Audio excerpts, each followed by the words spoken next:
Le Conseil des ministres adopte dans sa session ordinaire un projet de loi autorisant la ratification de la Convention concernant l'assistance administrative mutuelle en matière fiscale. Le département de la Santé annonce 39 nouvelles contaminations au coronavirus, 32 guérisons et 5 décès au cours de ces dernières 24 heures. Après l'annonce du déconfinement, les gares routières prises d'assaut par les citoyens.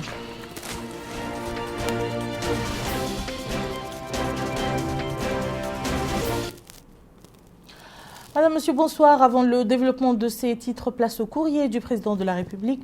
Le président de la République, Monsieur Mohamed El Cheikh El Ghazouani, a adressé un message de condoléances à son homologue de la République de Côte d'Ivoire, Monsieur Alassane Ouattara, à la suite du décès du Premier ministre ivoirien Feu Amadou Gon Coulibaly. Ce message est ainsi libellé.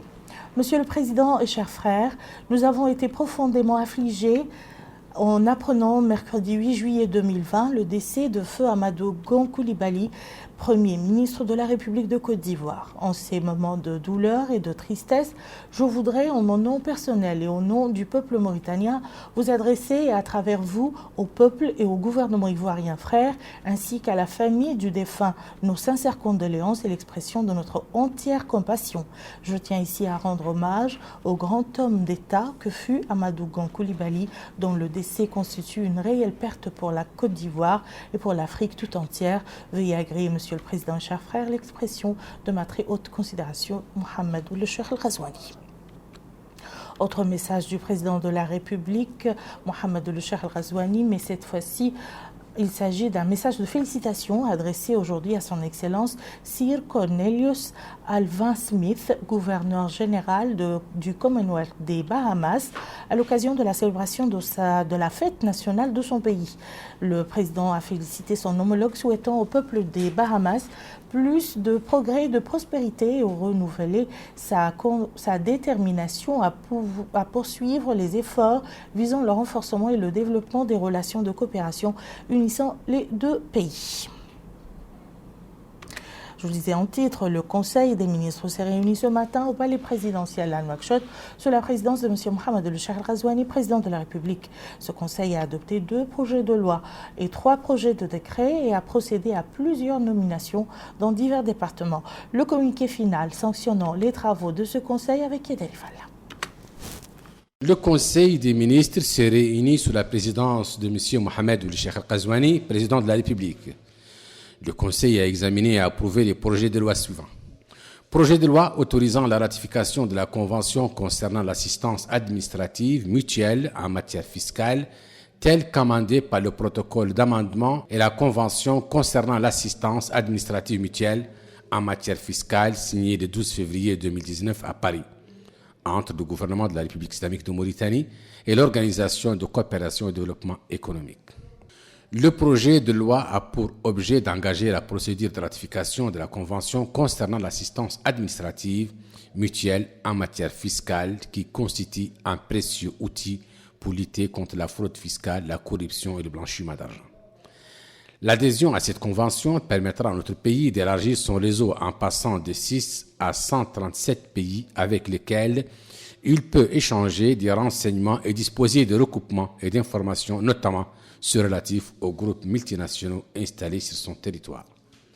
Projet de loi autorisant la ratification de la Convention régissant le régime fiscal et douanier applicable au projet de construction du pont de Rosso signé en date 18 février 2020 à Nouakchott entre le gouvernement de la République islamique de Mauritanie et le gouvernement de la République du Sénégal. La Convention, objet du présent projet de loi, fixe les règles fiscales en matière d'exonération et d'admission temporaire, notamment l'exonération de la taxe sur la valeur ajoutée sur la livraison des biens et services relatifs à la réalisation du pont de Rosso, de la taxe sur les opérations financières, des taxes sur les assurances, ainsi que les exemptions en matière de droits et taxes d'entrée.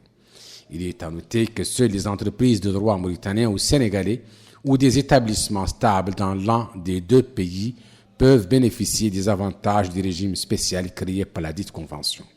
Le Conseil a également examiné et adopté les projets de décret suivants. projet de décret portant création et transfert de certains établissements d'enseignement. Le présent projet de décret a pour objet la création de 9 collèges pour l'année scolaire 2019-2020, la transformation de 18 collèges en lycées et la régularisation de la situation juridique de 31 établissements ouverts en 2017 et 2018, conformément à l'article 8 de la loi numéro 69-269 du 1er août 1969 portant organisation de l'enseignement secondaire. Projet de décret abrogeant et remplaçant certaines dispositions du décret numéro 2014-188 en date du 8 décembre 2014, relatif au régime des congés et autorisations d'absence des fonctionnaires. L'amendement proposé par le présent projet de décret vise à améliorer les conditions de vie du personnel de nos missions diplomatiques et consulaires, en réduisant l'espacement des droits au congé, ce qui permettrait de renouveler leur énergie au travail et de créer un impact positif sur les services. Projet de décret portant nomination du président et des membres du conseil d'administration de l'Office national de recherche et de développement de l'élevage.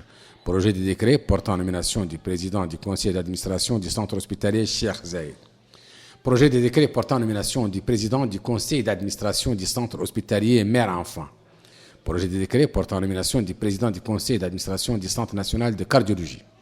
Projet de décret portant nomination du président du conseil d'administration du centre hospitalier des spécialités. Projet de décret portant nomination du président du conseil d'administration de l'Institut national de recherche en santé publique.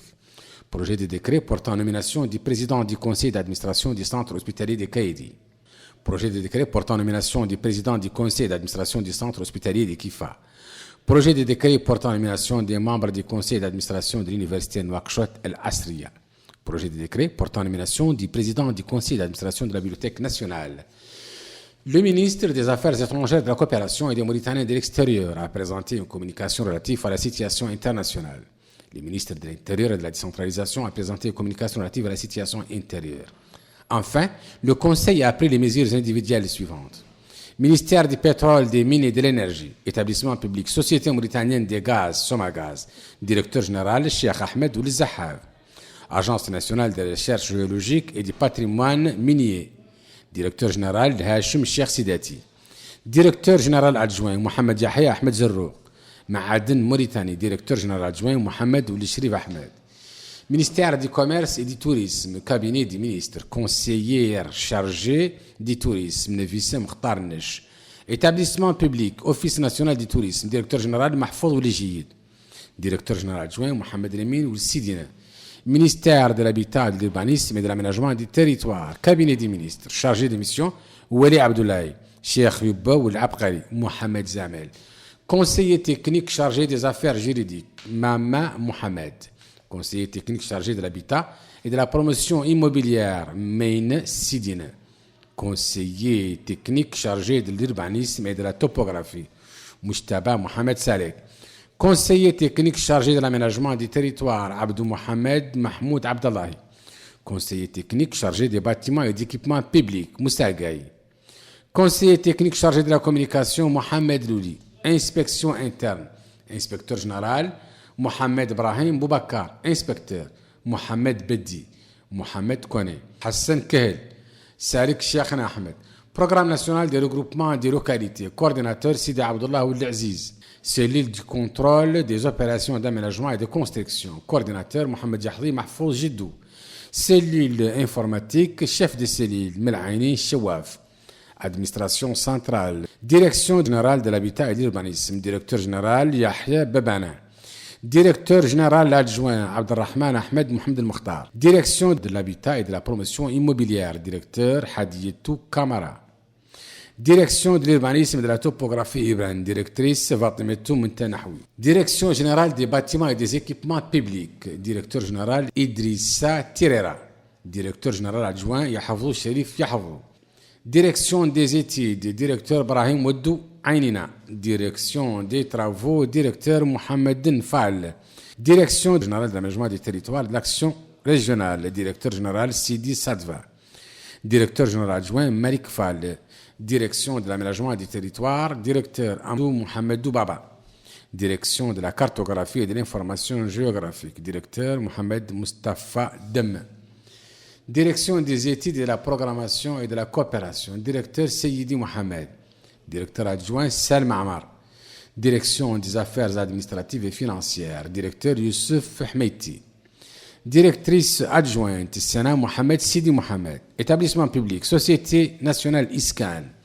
Directrice adjointe Mariam Bamba. Agence de développement urbain, directrice générale Meimouna Ahmed Salem. Ministère de l'enseignement supérieur, de la recherche scientifique et des technologies, de l'information et de la communication. Agence nationale de la recherche scientifique et de l'innovation. Directeur général Ali Mohamed Salim Boukhari. Ministère délégué auprès du ministre de l'économie et de l'industrie chargé de la promotion de l'investissement et du développement industriel. Cabinet du ministre chargé des missions Mohamed Mahmoud Boulin. Administration centrale, direction du suivi de la réglementation de l'activité industrielle, directeur Abdelkader Kamara. Direction des affaires administratives et financières, directeur Kouaita Karanyara. Lors du point de presse hebdomadaire, Dr Sidi Salem, ministre de l'Enseignement supérieur, de la Recherche scientifique, des technologies de l'information et de la communication, porte-parole du gouvernement et son homologue des Finances, M. Mohamed Eminoul Dhabi, ont commenté les résultats du Conseil des ministres. Vous pourrez suivre l'intégralité de cette conférence de presse juste après ce journal. Le ministre du Développement rural a participé aujourd'hui aux travaux de la 55e session ordinaire du Conseil des ministres du Comité inter-État de lutte contre la sécheresse dans le Sahel-SILS. Cette session examine plusieurs sujets dont le plus important est l'organisation d'actions à la lumière de l'étude préparée sur une proposition de la session du SILS tenue à Nouakchott en 2017, en plus de l'approbation des points à l'ordre du jour. Plus d'informations avec Abdullah Damaba. Cette 55e session ordinaire du Conseil des ministres des membres du SILS, Comité inter-État pour la lutte contre la sécheresse au Sahel, porte sur le bilan de l'organisation pour l'année écoulée, la présentation des résultats de la réforme du SILS, suite à la session qui s'est tenue en 2017 à Nouakchott, la présentation des activités et le programme budgétaire de cette année, et la désignation des dirigeants de certaines fonctions de cette organisation. Et s'est tenue par vidéoconférence avec la participation du ministre du Développement rural du Oulzaïn. Cette session a été ouverte sous la présidence du ministre de l'Agriculture et du Développement rural du Burkina Faso, Salifou Ouedraogo. La Mauritanie, étant membre fondateur de l'organisation en 1973, suite à la sécheresse qui a sévi dans la région du Sahel, et donc, son rôle est très important dans l'institution. Notre pays bénéficie de l'intervention du SILS à travers 4 projets, dont un projet de l'élevage des terroirs dans l'agriculture, sur financement de la Banque mondiale, de la Banque islamique et de la Banque africaine de développement. Et donc, ces projets, le SILS, à travers ces projets, contribue réellement au développement de l'agriculture et de l'élevage dans notre pays et participe aussi à la sécurité alimentaire et à la résilience des populations rurales de notre pays. Rappelons que les 13 pays membres du SILS ont pris part à cette rencontre. Je vous le disais dans les titres également, la Mauritanie a connu une baisse des cas de contamination à la Covid-19 avec 39 nouveaux cas. Notre pays enregistre également 32 guérisons et 5 décès. C'est le bilan de la situation épidémiologique des dernières 24 heures. C'est ce qu'a confirmé aujourd'hui le docteur Sidi Oulzahaf, directeur de la santé publique, dans son point de presse quotidien. Chers journalistes, bienvenue au point de presse quotidien sur la situation épidémiologique dans notre pays, marqué ce jour par l'enregistrement de 39 nouveaux cas, tous des cas contacts, et également par la guérison de 32 malades. Et on déplore le décès de 5 personnes. Yarhamullah. Ainsi, le nombre total de cas dans le pays a atteint 5126 cas. Donc 4 831 de contacts, 141 cas communautaires, 150 cas importés. Le nombre de guérisons a atteint 2026 et 144 décès malheureusement.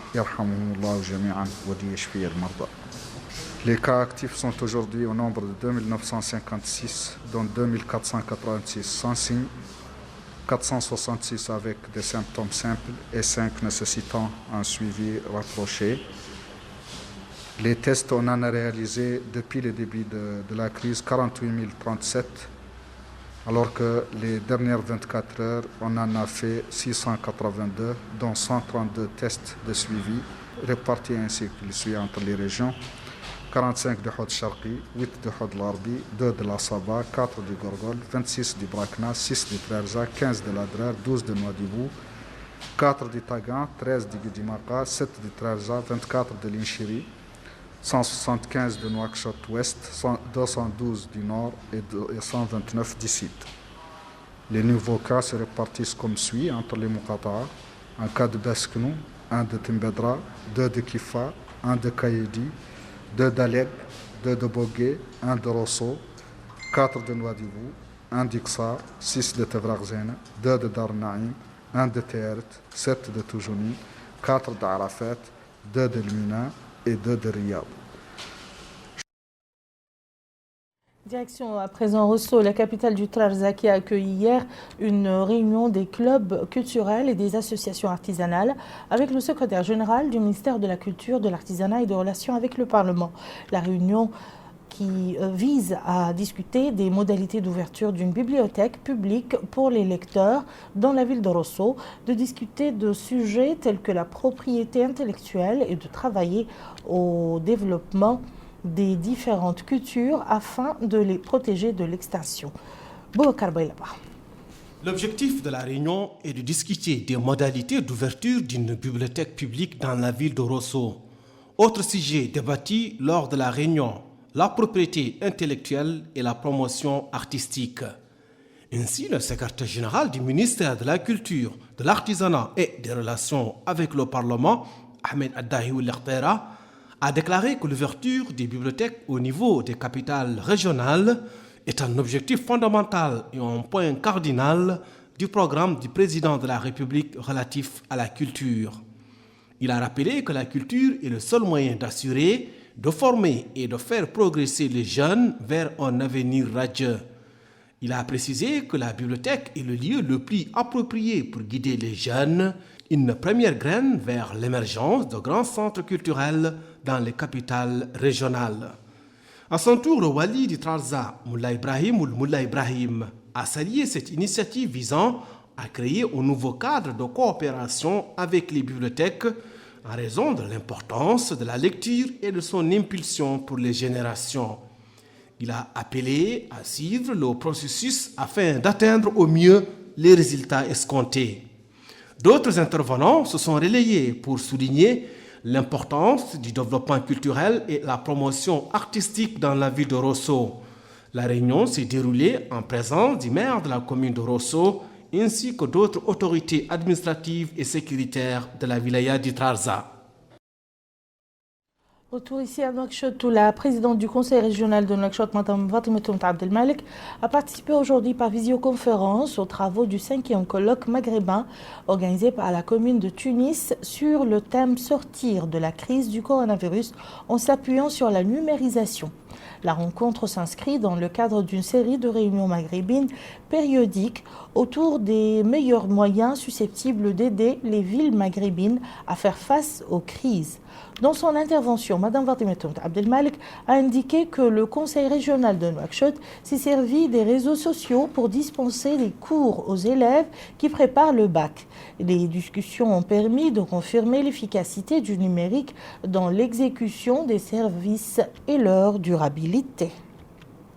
Autre rencontre par vidéoconférence, celle organisée par l'Organisation arabe pour l'éducation, la culture et la science, l'ALESCO, à l'occasion de la 25e session ordinaire de sa conférence générale.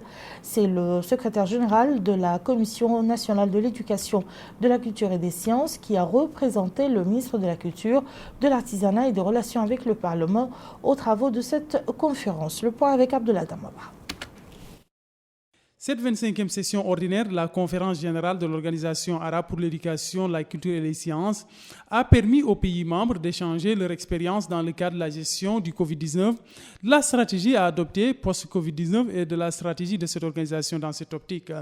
Cette session a été organisée à partir du siège de l'organisation à Tunis.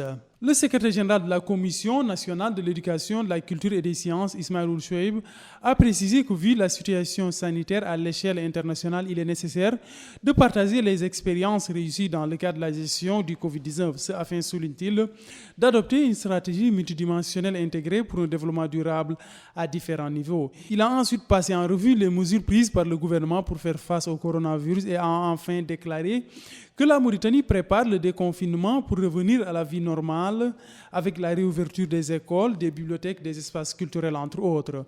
Rappelons que le secrétaire général de la Commission nationale pour l'éducation, la culture et les sciences a participé à ces rencontres au nom du ministre de la Culture, de l'Artisanat et des Relations avec le Parlement.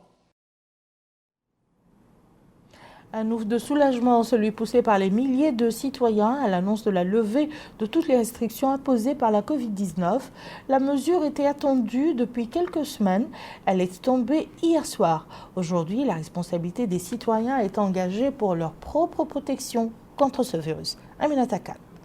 Après la décision prise hier par le comité interministériel chargé du dossier de la pandémie de la Covid-19 concernant la réouverture du transport interurbain, les garages de la ville ont été pris d'assaut aujourd'hui par les voyageurs. Ce chauffeur a indiqué à notre micro que cette décision est venue à point nommé car après plusieurs mois de patience, l'heure est au retour à la normale. Il remercie les autorités pour les sages décisions prises et la gestion sérieuse de la pandémie et demande aux conducteurs d'être vigilants. Cet autre transporteur a exprimé toute sa satisfaction. Lui également appelle les conducteurs à plus de prudence, mais également au respect des mesures barrières. Même son de cloche pour cet autre qui a indiqué que les conducteurs doivent respecter les mesures barrières et redoubler de vigilance en conduisant. Il est important que les transporteurs prennent leurs responsabilités et obligations professionnelles pour la sécurité des voyageurs et de leurs biens. À quelques heures du déconfinement effectif, les gares routières connaissent du monde. Nombreux sont ceux qui rongent leurs freins en attendant leur J pour quitter la capitale, où ils ont été retenus malgré eux pendant 3 mois. Bokar Belaba. Après 3 mois de suspension du transport interurbain en raison de la pandémie du coronavirus, les transporteurs se frottent déjà les mains. Et pour cause, ils vont reprendre leurs activités dès demain. Cette décision était très attendue par l'ensemble des transporteurs. Avant le jour J, ils effectuent les derniers réglages de la mécanique. Mais il n'y a pas que ça. Ils désinfectent aussi les sièges des cars, tout en espérant que les passagers respecteront la distanciation physique. Pour ce chauffeur, la reprise du transport interurbain est une bonne nouvelle, expliquant que la pandémie du Covid-19 a eu un impact négatif sur leurs activités, mais pour lui, tout cela pouvait se comprendre. La santé avant tout. Partout dans la ville, les gares routières sont dans les starting blocks. On bichonne les cars, les transporteurs n'attendent que les passagers pour reprendre la route. Au niveau des gestionnaires du transport interurbain, cette reprise des activités est à s'allier à sa juste valeur. Yeslemour Abdallahi est le directeur de la société SONEF. Il affirme que les transporteurs se doivent de faire respecter les gestes barrières comme le port de masque, la distanciation physique. À cela s'ajoute la désinfection des cars avant leur mise en branle. En somme, l'euphorie de la reprise du transport interurbain ne doit pas faire oublier la sécurité et la santé des passagers. Et on clôt ce journal par l'est du pays, à Djigani, dans la wilaya du Hod Sharqi, où les habitants s'apprêtent à rentrer dans la phase du déconfinement. Les gares routières de cette Muqata'a commencent déjà à accueillir les minibus et autres moyens de transport. Aminata Khan. Le secteur du transport figure parmi les secteurs les plus touchés par les effets négatifs de la pandémie de la Covid-19 car depuis plusieurs mois, les transporteurs ne travaillent pas. Aujourd'hui, après la réouverture du trafic interurbain, les transporteurs et les voyageurs saluent cette mesure prise par les gouvernements. Cependant, il est important qu'ils respectent les mesures barrières, à savoir le port du masque et le lavage fréquent des mains à l'eau et au savon. Ce transporteur a indiqué que chacun à son niveau doit être responsable et faire passer le message. Cet autre a indiqué que cette décision prise par les gouvernements va alléger leur souffrance et atténuer les effets de la pandémie sur leur économie. Il demande cependant aux transporteurs de participer activement à la conduite de cette opération. Il est important que les transporteurs respectent les mesures de sécurité routière, dont la plus importante est le respect de la vitesse et des charges recommandées. Mais il est aussi important qu'ils appliquent les mesures barrières telles que le port du masque et le lavage des mains. Et voilà qui met fin à ce journal. Tout de suite, le rappel des titres. Le Conseil des ministres adopte dans sa session ordinaire un projet de loi autorisant la ratification de la Convention concernant l'assistance administrative mutuelle en matière fiscale. Le département de la Santé annonce 39 nouvelles contaminations au coronavirus, 32 guérisons et 5 décès au cours de ces dernières 24 heures. Après l'annonce du déconfinement, les gares routières prises d'assaut par les citoyens.